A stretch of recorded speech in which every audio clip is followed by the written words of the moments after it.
Hello dear students, myself and best coaching classes Saidagarh Barabanki. Students, कल मैंने आपको topic में जो हमारा साइंस का टॉपिक चल रहा है क्लास 10th का, रिएक्शंस और उनकी टाइप्स के बारे में स्टडी किया था। यानी मैंने बताया था कि जो रिएक्शंस होते हैं ये रिएक्शंस कितने टाइप्स के होते हैं।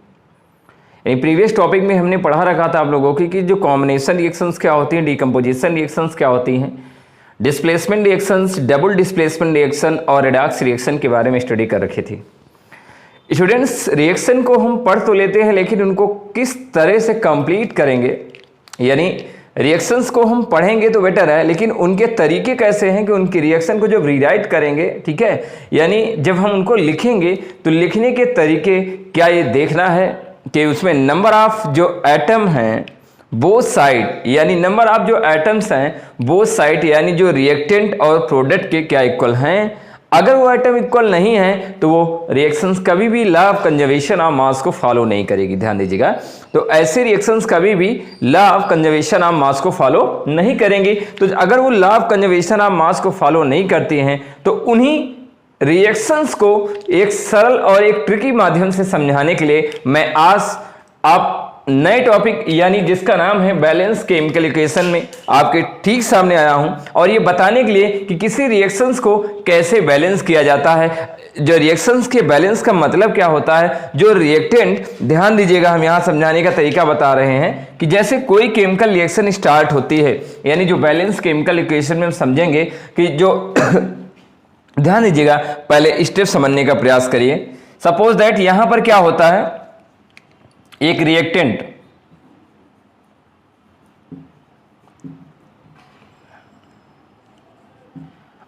ये क्या होता है, प्रोडक्ट।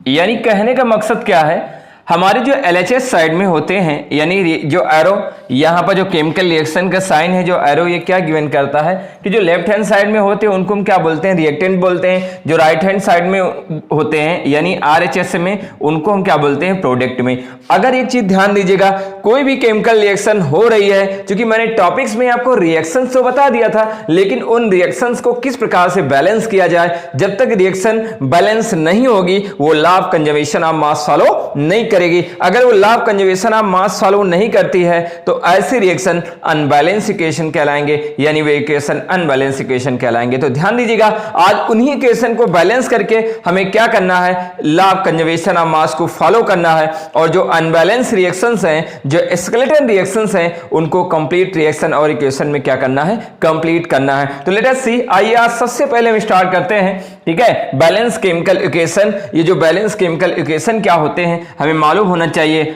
R = P होगा तभी कोई भी केमिकल रिएक्शन बैलेंस होगी।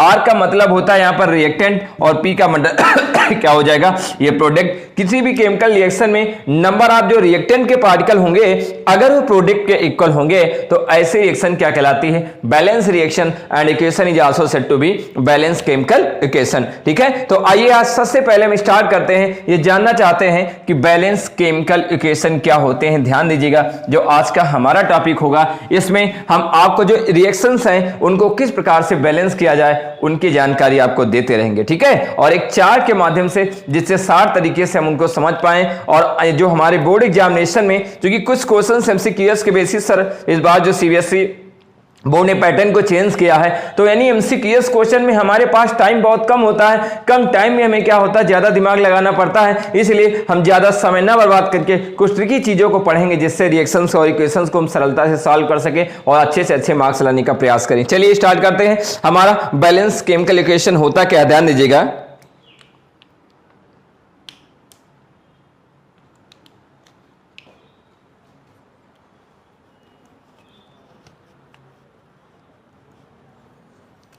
ध्यान देना, बैलेंस केमिकल इक्वेशन,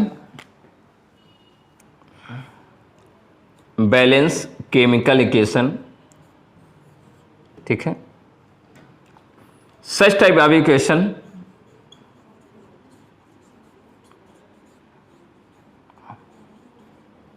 इन हिच,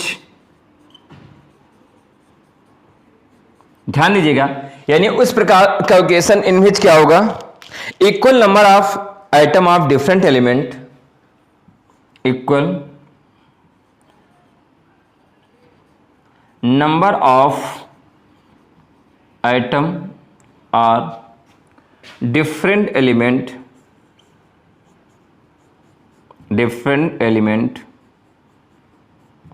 ध्यान दीजिएगा कि यानी ऐसे रिएक्शन जिसमें इक्वल नंबर ऑफ एटम हो, डिफरेंट टाइप से क्या हो, एलिमेंट्स हो, ठीक है, in the reactant and product, in the reactant and product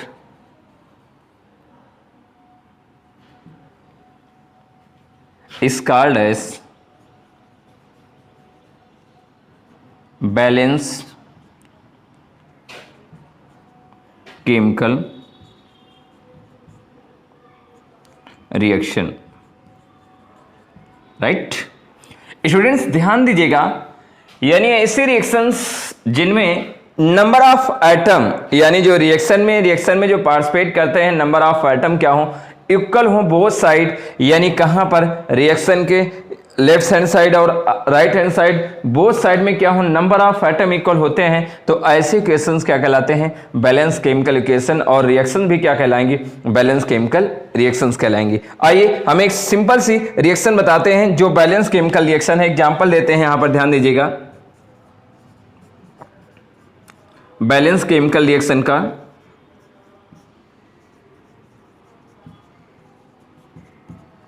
ठीक है, बैलेंस केमिकल रिएक्शन हमारे पास एक है, एनसीईआरटी में मेंशन की गई है इस रिएक्शन के बारे में, Zn प्लस H2SO4 गिव्स क्या हुआ है, ध्यान दीजिएगा, ZnSO4 plus H2, right. Students एक चीज ध्यान दीजिएगा, अगर इस रिएक्शन को हम ज़्यादा अच्छी तरीके से समझने का प्रयास करें तो हमारे पास एक चार्ट गिवन है, एक चार्ट गिवन है। इस चार्ट में क्या करेंगे, इस चार्ट में मैं क्या करूँगा, जो भी रिएक्शंस हैं इस रिएक्शन के LHS साइड में कौन कौन से एलिमेंट्स हैं और RHS साइड में क्या हैं, ठीक है। तो यहाँ पर क्या करेंगे, यहाँ लिखेंगे एलिमेंट्स, ध्यान दीजिएगा,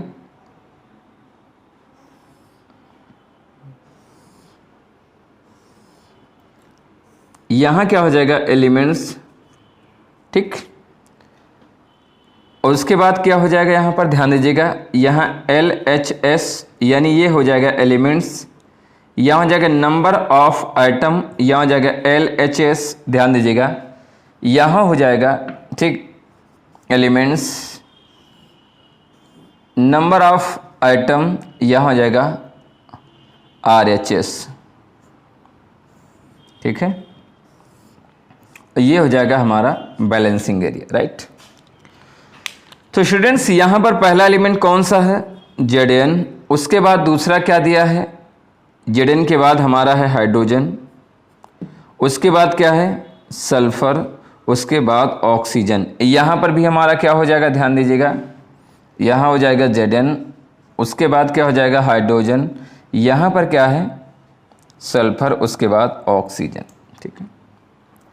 number of item in LHS, ये हम LHS यानी जो लेफ्ट हैंड साइड में है इसमें नंबर ऑफ आइटम देखते हैं, तो जिंक के कितने हैं, ध्यान दीजिएगा, जिंक के जो आइटम हैं यानी जिंक के यहाँ पर कितना है, हम ऐसे दिखा सकते हैं, number of item in LHS, zinc हमारा गिवन है 1, हाइड्रोजन कितना है 2 गिवन है, सल्फर के आइटम कितने हैं 1, और ऑक्सीजन के कितने हैं 4, ठीक है। यहाँ ऑक्सीजन के कितने गिवन हैं 4 दिए गए, ठीक है। अब यहाँ पर हम क्या करते हैं, लेफ्ट यानी RHS में जाते हैं, तो जिंक के आइटम 1 हैं, हाइड्रोजन के भी कितने हैं 1 हैं, यानी हाइड्रोजन के 2 हैं, ध्यान दीजिएगा, और सल्फर के कितने हैं, यहाँ पर भी 1 हैं, और ऑक्सीजन के क्या हैं 4 हैं। तो स्टूडेंट्स हम देखते हैं जब बैलेंसिंग करते हैं, टोटल नंबर ऑफ आइटम जब हम बैलेंस करते हैं इन LHS और यहाँ बैलेंस करते हैं इन RHS, ठीक है, यानी टोटल जो number of item, total number of यहाँ आइटम देखते हैं, ठीक है, टोटल यहाँ कितने हैं 4 2 6 यानी 4 2 6 1 7 1 8 यानी 4 5 2 7 एंड 8 यानी टोटल नंबर ऑफ एटम कहाँ है 8 है। यानी 8 कहाँ है इन रिएक्टेंट में है यानी LHS साइड में, और यहाँ पर 4 ध्यान दीजिएगा 4 उसके बाद यहाँ पर 1 गिवन है, ठीक है 4 1 5 2 7 एंड 8 और यहाँ पर 8 है। तो मैं कह सकता हूँ कि इस रिएक्शन में मैंने क्या देखा यानी R इज इक्वल टू क्या है P है। R is equal to P का मतलब होता है law of conservation of mass, ठीक है कंजर्वेशन ऑफ मास को क्या कर रही फॉलो कर रही है। तो ऐसे रिएक्शन क्या कहलाती है बैलेंस केमिकल इक्वेशन और बैलेंस केमिकल रिएक्शन, ये ध्यान दीजिएगा। यानी ये रिएक्शन हमारी क्या कहलाती है बैलेंस केमिकल रिएक्शन कहलाएगी। तुरंत इसको नोट डाउन कर लीजिए, कंप्लीट कर लीजिए, बहुत इंपॉर्टेंट।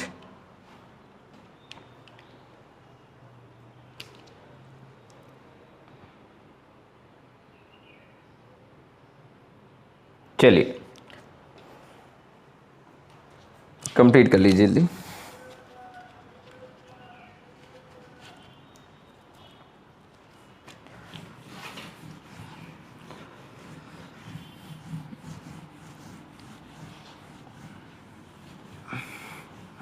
स्टूडेंट्स अब हम चल रहे हैं, क्योंकि हमें एक चीज मालूम होना चाहिए, कभी कभी क्या होता है कि हमें रिएक्टेंट और प्रोडक्ट गिवन रहते हैं, रिएक्टेंट और प्रोडक्ट दिए रहते हैं, बट उस कंपाउंड में हम देखते हैं जो लेफ्ट हैंड साइड या right hand side both side में हम क्या देखते हैं किसी ना किसी साइड में नंबर ऑफ आइटम में डिफरेंट आ जाता है। नंबर ऑफ आइटम में क्या आ जाता है डिफरेंट आ जाता है। तो डिफरेंट होने के कारण वो यानी जो लॉ ऑफ कंजर्वेशन ऑफ मास को फॉलो नहीं करती है। रीजंस क्या है, मैं देखता हूं एक साइड में तो आइटम हैं लेकिन दूसरी साइड में क्या है उससे कम यानी डिस्ट्रॉय हो गए हैं। तो ये तो हम जानते हैं कि law of conservation of mass कहता है atom can not destroy, to can not separate, right. जो एलिमेंट्स हैं या आइटम्स हैं उनको ना तो हम डिस्ट्रॉय कर सकते हैं, ठीक है, ना सेपरेट करते हैं, only you change to one and to another form, right. उनको एक फॉर्म से दूसरे फॉर्म में चेंज कर सकते हैं, यानी एक स्टेट से दूसरे स्टेट में चेंज कर सकते हैं, एक एलिमेंट्स के कंपाउंड के फेज में ला सकते हैं। लेकिन हमें यह मालूम होना चाहिए एटम को हम डिस्ट्रॉय नहीं कर सकते हैं। तो एटम को अगर डिस्ट्रॉय नहीं कर सकते हैं तो हम जब रिएक्शंस को कंप्लीट करते हैं तो मुझे मालूम है केवल वो एक्सचेंज करते हैं, या तो बॉन्ड्स में एक्सचेंज करते हैं, ठीक है। वो बॉन्ड्स कई टाइप्स के हो सकते हैं, वो केमिकल बॉन्ड मैंने बताया, वो आयनिक बॉन्ड भी फॉर्म कर सकता है, कोवेलेंट बॉन्ड भी कर सकता है, ठीक है। उसके अलावा कोऑर्डिनेशन बॉन्ड के रूप में भी कन्वर्ट कर सकता है। यानी कहने का मतलब on the basis of this faculty, ठीक है, हम कह सकते हैं कि जो रिएक्शंस हैं उनमें जो एटम है कहीं ना कहीं किसी न किसी फॉर्म में एक दूसरे के साथ क्या है कनेक्ट हैं, यानी जुड़े हुए हैं। तो आइए हम सबसे पहले आज स्टार्ट करते हैं जो हमारे एनसीईआरटी में क्वेश्चन मेंशन करता है। और ये ध्यान दीजिएगा स्टूडेंट्स, ये जो क्वेश्चन है वो कई तरह से पूछा जाता है, जैसे मैं आज समझाने का प्रयास करूंगा। जो एनसीईआरटी में unbalance chemical equation, unbalance chemical equation,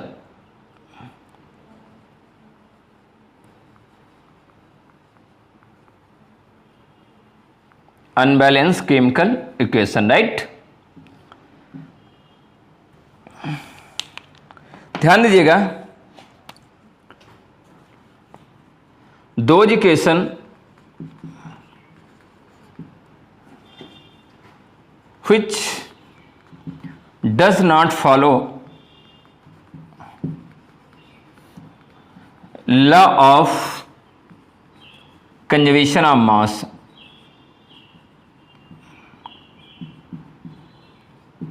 conservation of mass, और दूसरी फॉर्म में भी हम कह सकते हैं law of conservation of mass, reactant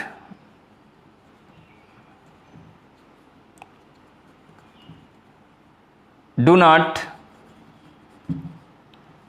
equal to product, और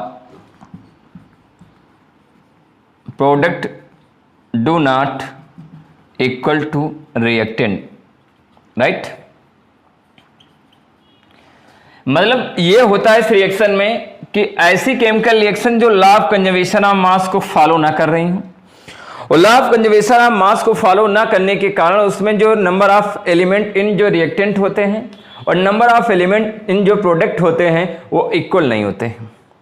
तो जब इक्वल नहीं होंगे तो ऐसी रिएक्शन क्या कहलाती हैं? स्केलेटन रिएक्शन और अनबैलेंस रिएक्शन, यानी वो क्या कहलाती हैं? हिंदी में बोल सकते हैं कंकालीय क्रिया, यानी असंतुलित रिएक्शन या असंतुलित समीकरण कहलाएंगे। ध्यान दीजिएगा, ये बहुत क्वेश्चन पूछे जाते हैं और इसमें जो क्वेश्चन आते हैं 2 टाइप्स के पूछे जाते हैं। ध्यान दीजिएगा, फर्स्ट क्वेश्चन हमारा कैसे प्रोवाइड कराया जाता है अनबैलेंस रिएक्शन में। ध्यान दीजिएगा, जो पहला हमारा क्वेश्चन प्रोवाइड कराया जाता है इस प्रकार, उसमें वर्ड्स में गिवन किया जाता है क्वेश्चन। जैसे मैं एग्जांपल के लिए आपके सामने ट्राई करता हूं और चार्ट के बेसिस पे हम समझाएंगे।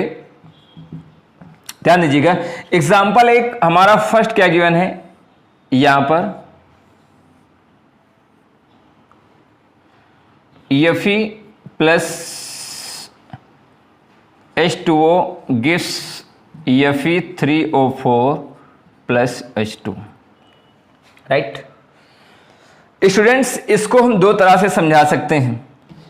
एक चार्ट का सरल तरीका है और कभी कभी यहां लिखा रहता है first iron plus water, ferric oxide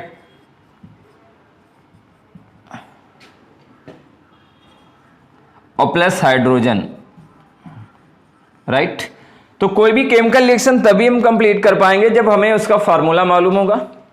अगर फार्मूला मालूम नहीं है तो रिएक्शन, और ये भी मालूम होना चाहिए कि वो रिएक्शन से प्रोडक्ट क्या बनते हैं।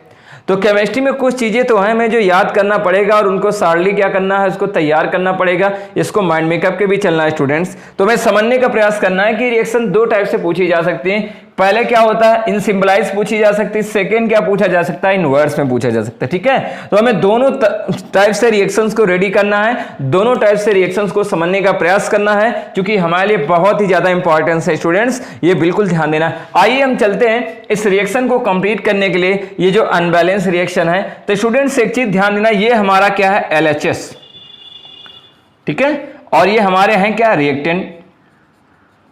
ठीक स्टूडेंट्स, ये हमारा क्या है, RHS, और ये हमारा क्या है, प्रोडक्ट, राइट। ये क्या है, प्रोडक्ट। तो सबसे पहले क्या करते हैं, इन LHS total number of atom देखते हैं students. In LHS total number of atom, in LHS total number of atom, ठीक है स्टूडेंट्स। इसमें क्या होता है, ट्राई अप ये करते हैं कि जिसका एटॉमिक नंबर ज्यादा है उसको पहले पुटअप कर लिया जाए, इंक्रीजिंग ऑर्डर एटॉमिक नंबर, ठीक है। तो मुझे ये मालूम होना चाहिए, या सबसे पहले हम कंपाउंड को क्या करते हैं, कंप्लीट करते हैं, उसके बाद मॉलिक्यूल जो कॉम्प्लेक्स कंपाउंड होंगे उसमें आएंगे। तो हमें मालूम है यहाँ कंपाउंड की बात की जाती है, तो ये तो अभी एलिमेंट्स है, एलिमेंट को बाद में बैलेंस किया जाए, पहले किसको बैलेंस किया जाए, कंपाउंड को, ठीक है। कंपाउंड को बैलेंस करने के बाद हम लोग एलिमेंट्स की तरफ जाते हैं। H2 भी क्या है, एक एलिमेंट्स है, सिमिलर प्रकार के एटम से रिएक्ट है। Fe भी क्या है, एक एलिमेंट्स है, राइट। तो कंपाउंड यहाँ पर क्या है, H2O है, और यहाँ पर भी क्या है, फेरिक ऑक्साइड है, राइट। तो हमें क्या करना है, both side number of element लिख लेना पहले। तो यहाँ पर क्या है, Fe इज इक्वल टू कितना गिवन है, यहाँ पर ध्यान दीजिएगा 1।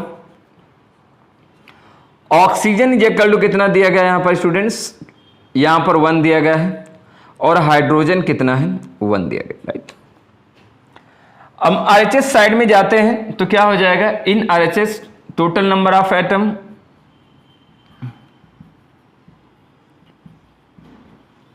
Total number of atom students, यहां Fe इज इक्वल टू कितना गिवन है, 3, O इज इक्वल टू कितना है, 4, और H इज इक्वल टू कितना गिवन है, 2, राइट। यानी कहने का मकसद, यहां पर टोटल नंबर ऑफ जो एटम्स हैं वो कितने हैं, 3, यहां पर टोटल नंबर ऑफ एटम कितने हैं, 9। यानी इसका मतलब ध्यान देना, यहां पर क्या है, R is not is equal to P, ठीक है। यानी R is not equal to P, यहां पर R जो है P के इक्वल नहीं है। अगर R is not equal to P या P is not equal to R, ध्यान देना, R हम कह सकते हैं, ध्यान दीजिएगा। यानी कहने का मकसद, अनबैलेंस रिएक्शन कब कहलाएगी, पहले ध्यान दीजिएगा। देखो स्टूडेंट्स, अनबैलेंस रिएक्शन तभी कहलाएगी when R is greater than P और P is greater than R, अभी कह सकते हैं, ठीक है। और P is greater than R या R is greater than P, ठीक है, या हम कह सकते हैं R is lower than P, वो रिएक्शन जो हमारी होगी वो क्या कहलाएगी? अनबैलेंस कहलाएगी। और बैलेंस रिएक्शन तभी होगी स्टूडेंट्स, बैलेंस रिएक्शन कब होती है? ध्यान दीजिएगा, बैलेंस रिएक्शन तभी होगी जब R is equal to P होगी। ध्यान दीजिएगा, यानी जो रिएक्टेंट का रेशियो और प्रोडक्ट का रेशियो क्या होगा? इक्वल होगा, तभी रिएक्शन हमारी क्या होगी? बैलेंस रिएक्शन होगी, ठीक है। तो इस रिएक्शन में हम क्या समझ पा रहे हैं? इस रिएक्शन में मैं देख रहा हूं कि जो नंबर ऑफ एटम है बोथ साइड इक्वल नहीं है, ठीक है। इस रिएक्शन में मैं क्या देखता हूं कि जो नंबर ऑफ एटम है या एलिमेंट्स हैं बोथ साइड इक्वल नहीं है। तो एटम को इक्वल करने के लिए इन LHS, नंबर सेकेंड क्या हो जाएगा? ध्यान दीजिएगा, हमारा इन LHS वाटर मल्टीप्लाई बाई 4, जो वाटर के मॉलिक्यूल्स हैं, मॉलिक्यूल्स ऑफ वाटर बाई 4, ठीक है, इनको क्या करते हैं? 4 से मल्टीप्लाई करते हैं, ठीक, to equal number of oxygen atom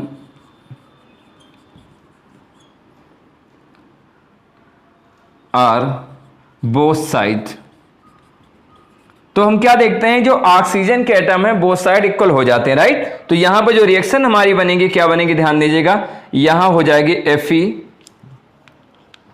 जब इसको 4 से मल्टीप्लाई करेंगे तो हो जाएगा Fe प्लस 4H2O, गिव्स हमारा जो रिएक्शन होगा वो क्या होगा? Fe3O4 प्लस क्या बन जाएगा? H2, right. स्टूडेंट्स, अब मैं क्या देखता हूं? अब ये देखता हूं क्या ये एटम इक्वल हैं, ये सारे एलिमेंट्स इक्वल हैं कि नहीं। तो यहां पर अब हम रिएक्टेंट में जाते हैं, देखो इन LHS हम फिर देखते हैं एलिमेंट्स, और ये हमारा क्या है? RHS है, राइट। यहां पर क्या है? F इज इक्वल टू कितना है? O इज इक्वल टू कितना है? और H इज इक्वल टू कितना है? F इज इक्वल टू 1 है, O इज इक्वल टू कितना है? 4, और H इक्वल टू कितना है? यहाँ पर H इज इक्वल टू हमारा 8 गिवन है, right. F is equal to कितना है? यहाँ पर 3, O इज इक्वल टू क्या है? 4, और H इज इक्वल टू कितना है? यहाँ पर 2 है। स्टूडेंट्स, यहाँ पर मैं क्या देख रहा हूँ कि यहाँ पर भी जो है अभी ये रिएक्शन कंप्लीट नहीं है, यहाँ पर भी रिएक्शन कंप्लीट नहीं है।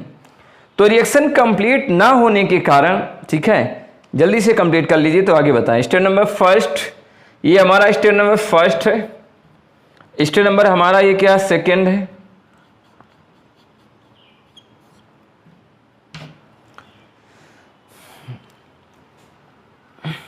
ओके,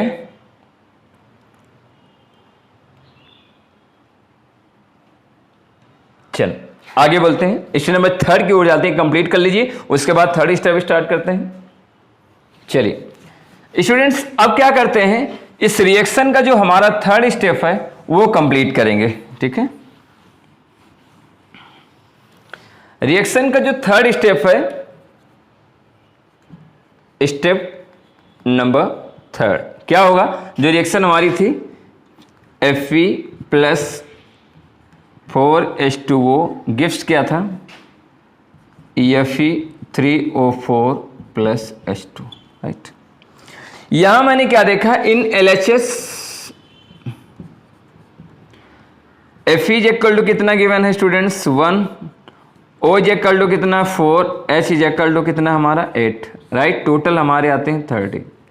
यहाँ क्या है? Fe इज इक्वल टू हमारा 3 है, O इज इक्वल टू कितना? 4, और H इज इक्वल टू कितना हमारा? 2 है, राइट।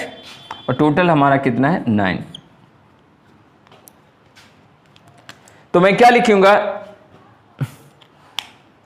इन LHS, ध्यान दीजिएगा, in LHS and RHS oxygen atom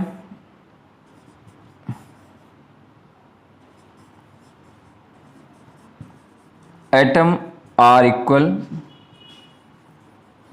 both side but not equal to hydrogen and iron atoms. So equal number of hydrogen atom and Fe atom, Fe multiply 3 in LHS site and H2 multiply 4 in RHS. Total number of atom are equal in both side, right? अब यहां क्या देखते हैं students, Fe को 3 से multiply करेंगे तो यहां पर क्या हो जाएगा 3Fe प्लस 4H2O गिव्स क्या होगा। यहां पर क्या करोगे, ध्यान दीजिएगा, इन LHS यानी H2 को क्या करेंगे, ध्यान दीजिएगा, H2 को हम 4 से मल्टीप्लाई करेंगे, ठीक है, Fe को हम क्या करेंगे 3 से मल्टीप्लाई करेंगे, ठीक है। तो यहाँ पर क्या हो जाएगा, हम देखते क्या हैं, जब इसको 3 से मल्टीप्लाई करेंगे स्टूडेंट्स तो हमारे रिएक्शंस क्या हो जाएगी, ध्यान दीजिएगा। हम रिएक्शन में देखते हैं, यानी जो 3Fe यहाँ पर प्लस 4H2O, यहाँ क्या हो जाएगा Fe3O4 प्लस क्या देखा मैंने, यहाँ जो H2 को मैंने किससे 4 से जो है मल्टीप्लाई कर दिया, राइट, यानी जो 4 से मल्टीप्लाई कर दिया तो जो नंबर ऑफ आइटम है यहाँ पर क्या हो जाते हैं, इक्वल हो जाते हैं, ठीक है, नंबर ऑफ आइटम क्या हो जाते हैं, इक्वल हो जाते हैं। ध्यान दीजिएगा मैंने क्या देखा इस रिएक्शन में, ठीक है, Fe इज इक्वल टू कितना है 3, O इज इक्वल टू कितना 4, H इज इक्वल टू कितना 8, टोटल अमाउंट हमारा 15 है, राइट। यहाँ पर क्या है Fe इज इक्वल टू 3, तो यहाँ हो जाएगा इन LHS, ध्यान देना इन LHS, और ये क्या हो जाएगा इन RHS, ठीक है। तो यहाँ Fe इज इक्वल टू कितना हमारा है 3, O इज इक्वल टू कितना 4, H इज इक्वल टू कितना स्टूडेंट्स बोलो 8, तो यहाँ पर हमारा टोटल आइटम कितना 15, यानी ये बोथ साइड में क्या देखते हैं, यहाँ पर भी R इज इक्वल टू क्या आ रहा है, फी बोले तो 15 इज इक्वल टू क्या 15 आ रहा है। दैस रिएक्शन इज कॉल्ड एज क्या हो जाएगा बैलेंस रिएक्शन। ऐसी रिएक्शन क्या कहलाएगी, बैलेंस रिएक्शन कहलाएगी। यानी ये जो इक्वेशन होगा, ये इक्वेशन अगर हमको कंप्लीट करना है तो ध्यान दीजिएगा, अब हम यहाँ लिख सकते हैं इस इक्वेशन में कि यहाँ पर हम 3Fe कर लेंगे, यहाँ 4H2O रख देंगे, यहाँ पर 4H2, ठीक है। ये रिएक्शन, ये इक्वेशन क्या कहलाएगा बैलेंस केमिकल इक्वेशन। ध्यान दीजिएगा ये सबसे इंपॉर्टेंट, कंप्लीट कर लीजिए।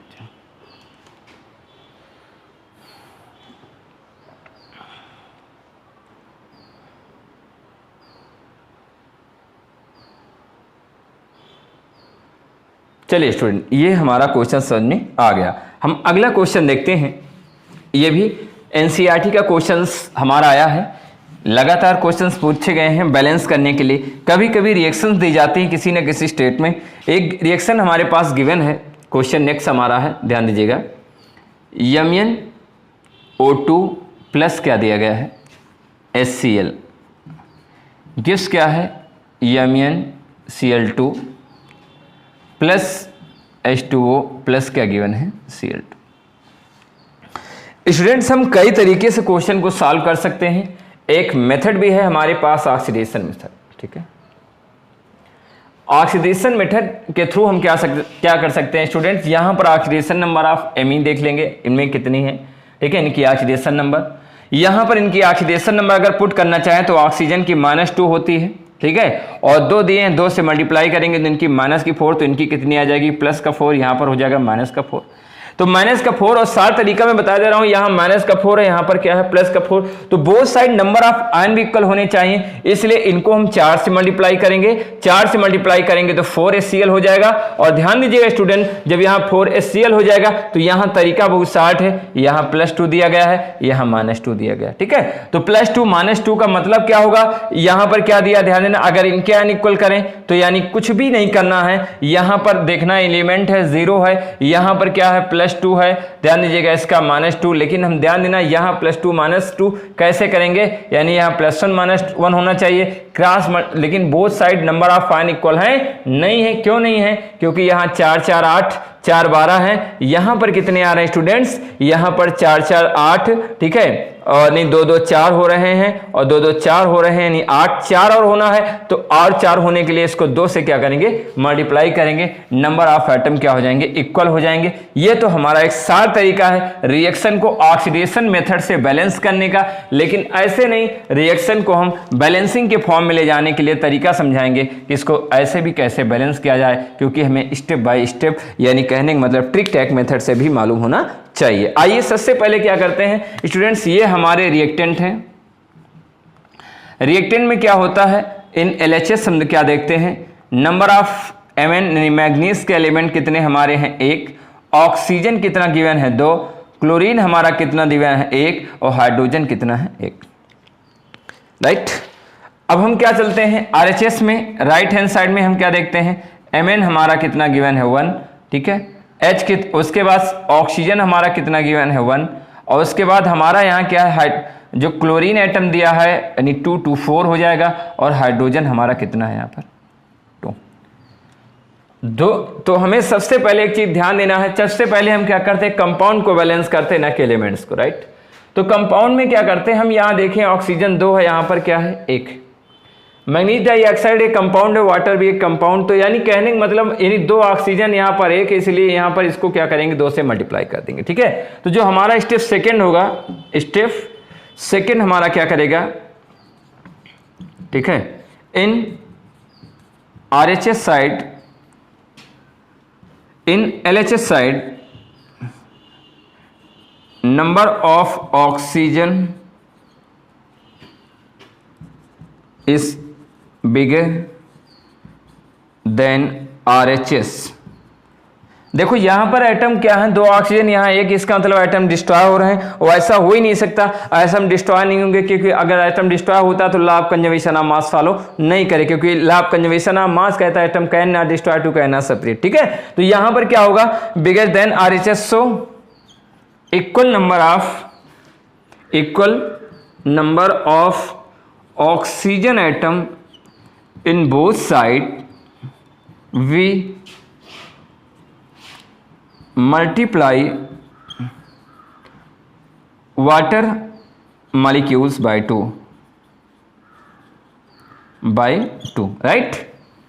मैं क्या करता हूं, वाटर के मॉलिक्यूल्स को यहां मल्टीप्लाई करता हूं, तो देखता हूं MnO2 प्लस क्या हो जाएगा HCl, गिव्स हमारा क्या हो जाएगा MnCl2 प्लस क्या हो जाएगा 2H2O प्लस हो जाएगा Cl2, राइट। अब मैं क्या देखता हूं, अब यहां पर क्या देखता हूं NaLHS, Mn is equal to हमारा कितना है 1, ऑक्सीजन कितना है 2, Cl कितना हमारा 1, H कितना है 1। यहां क्या देखते हैं Mn इज इक्वल टू कितना है 1, उसके बाद ऑक्सीजन इज इक्वल टू कितना है 2 हो गया, इक्वल हो गया, और यहां पर Cl इज इक्वल टू कितना है 4, और उसके अलावा हमारा जो है H इज इक्वल टू कितना है 4। अभी भी ये law of conservation of mass follow नहीं कर रहा है, यहाँ 5 एलिमेंट्स हैं, यहाँ पर 11 है, यानी यहाँ पर मैं क्या देखता हूँ, मैंने बताया है यहाँ R इज लोअर देन क्या हो जाएगा, यानी P is greater than R। जो प्रोडक्ट है यहाँ पर क्या है, रिएक्टेंट से ज़्यादा है। जब प्रोडक्ट रिएक्टेंट से ज़्यादा है तो रिएक्शन कंप्लीट नहीं है, तो रिएक्शन कंप्लीट ना होने के कारण हम 3rd स्टेप में जाएंगे, उसके बाद 4th स्टेप में जाएंगे, तो रिएक्शन हमारी क्या होगी, कंप्लीट होगी, ठीक है। तो आइए कंप्लीट करिए, उसके बाद हम रिएक्शन नंबर 3rd स्टेप की ओर जाते हैं। हमारा जो 3rd स्टेप होगा वो क्या होगा, वो ये दिखाएगा कि यहाँ पर कैसे बैलेंस किया जाए क्लोरीन के एटम को और हाइड्रोजन के एटम को। ध्यान दीजिएगा, तो तीसरा स्टेप हमारा ये समझाएगा कि हाइड्रोजन और क्लोरीन के एटम को कैसे बैलेंस किया जाए, ठीक है। चलो अब हम क्या करते हैं, हम अपने स्टेप नंबर 3 की ओर चलते हैं। स्टेप नंबर हमारा थर्ड क्या रिप्रेजेंट करेगा कि हाइड्रोजन और क्लोरीन को कैसे बैलेंस किया जाए, ठीक है, यानी हमारा हो जाएगा स्टेप नंबर थर्ड। यहाँ पर स्टूडेंट्स हम क्या करते हैं, ध्यान दीजिएगा। अब मैंने यहाँ पर क्या क्या बैलेंस कर रखा है, यहाँ पर मैंने जो है वाटर के मॉलिक्यूल्स को क्या किया है, अपने चार्ट में देखते रहो, मैंने बैलेंस कर दिए, ठीक। अब मुझे किसको बैलेंस करना है, हाइड्रोजन को और क्लोरीन को। क्यों? क्योंकि वहाँ हाइड्रोजन 4 है, ठीक है। तो सबसे पहले क्या करते हैं, अभी भी कंपाउंड को ही बैलेंस करेंगे, तब एलिमेंट्स में जाएंगे, ठीक है। तो क्या रखेंगे, रिएक्शंस हम लिखेंगे MnO2 प्लस क्या हो जाएगा HCl गिव्स क्या हो जाएगा MnCl2 और प्लस क्या हो जाएगा 2H2O प्लस क्या हो जाएगा Cl2, राइट। स्टूडेंट्स अब क्या करते हैं, इन LHS, अब हम यहाँ पर क्या देखते हैं, LHS में क्या देखते हैं, Mn इज इक्वल टू कितना है 1, ठीक है, ऑक्सीजन इज इक्वल टू 2 है, Cl इज इक्वल टू 1 है, H इज इक्वल टू 1 है, ठीक है। Mn इज इक्वल टू यहाँ पर कितना 1, उसके बाद O इज इक्वल टू 2 है, Cl इज इक्वल टू कितना 4 और उसके बाद क्या है यहाँ पर स्टूडेंट्स ऑक्स यानी जो हाइड्रोजन इज इक्वल टू कितना 4 है। अब कुछ भी नहीं करना है, हमें मालूम है, ध्यान दीजिएगा, इन LHS हाइड्रोजन एंड, ध्यान देना, hydrogen and chlorine atom lower amount than RHS, ठीक है। सो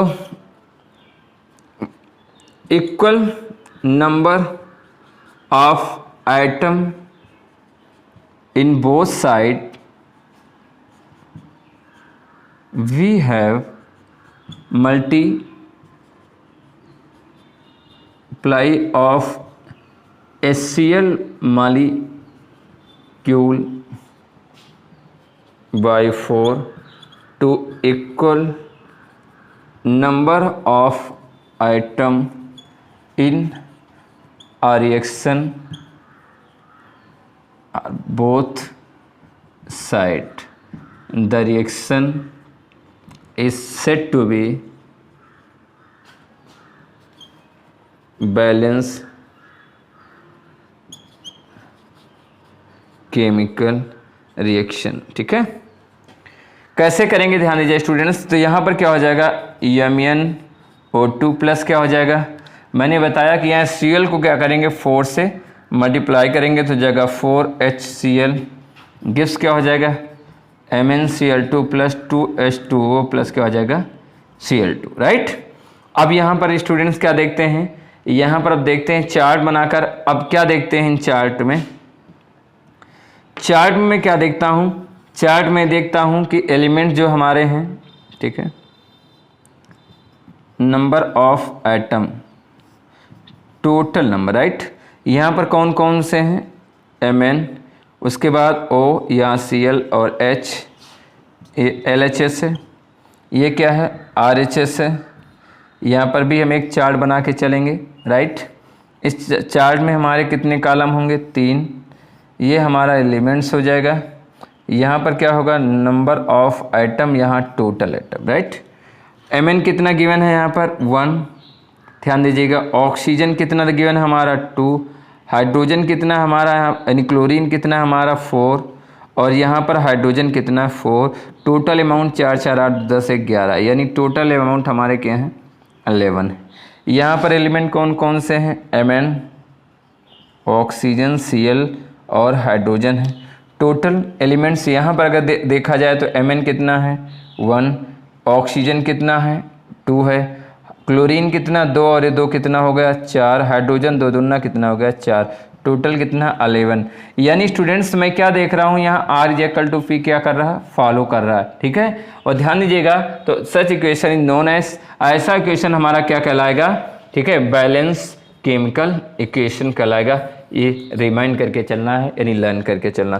तो स्टूडेंट्स आज मैंने आप लोगों को बताया कि किसी भी रिएक्शंस को 60 तरीके से कैसे बैलेंस किया जा सकता है। उनकी 2 मेथड्स हैं, एक ऑक्सीडेशन मेथड है और दूसरी हमारी कौन सी मेथड है, ध्यान देना ट्रिक टैग यानी एक मेथड्स है जिसके द्वारा हम क्या करते हैं, किसी भी रिएक्शंस को सरलता से फॉलो कर सकते हैं और उसको कंप्लीट कर सकते हैं। इसी तरह ठीक है, क्वेश्चन को रिएक्शंस को समझने के लिए आप अपने टॉपिक पे जाइएगा। स्टूडेंट्स, हमारा काम है कि जितनी जल्दी इस टॉपिक को फिनिश करें और इस नवंबर के मंथ तक हम कम से कम केमिस्ट्री के 3 चैप्टर अपने फिनिश कर दें। इसके बाद जो एसिड बेस साल्ट और एक्सट्रैक्शन ऑफ मेटल्स है वो भी जल्दी से जल्दी कंप्लीट कर दिया जाए, क्योंकि जो आगे चल के फॉर्मेटिव टेस्ट होने वाले हैं उनके लिए हम बिल्कुल प्रिपेयर्ड हो जाएं, जिससे हमारी तैयारी काफ़ी आराम से रहें, यानी तैयारी बेटर रहेंगी तभी हम उसको रियलाइज़ कर पाएंगे और इसकी स्टडी करेंगे। चलिए आज के टॉपिक में हम इतना ही समझाएं अपने YouTube channel PNT sir. Thank you.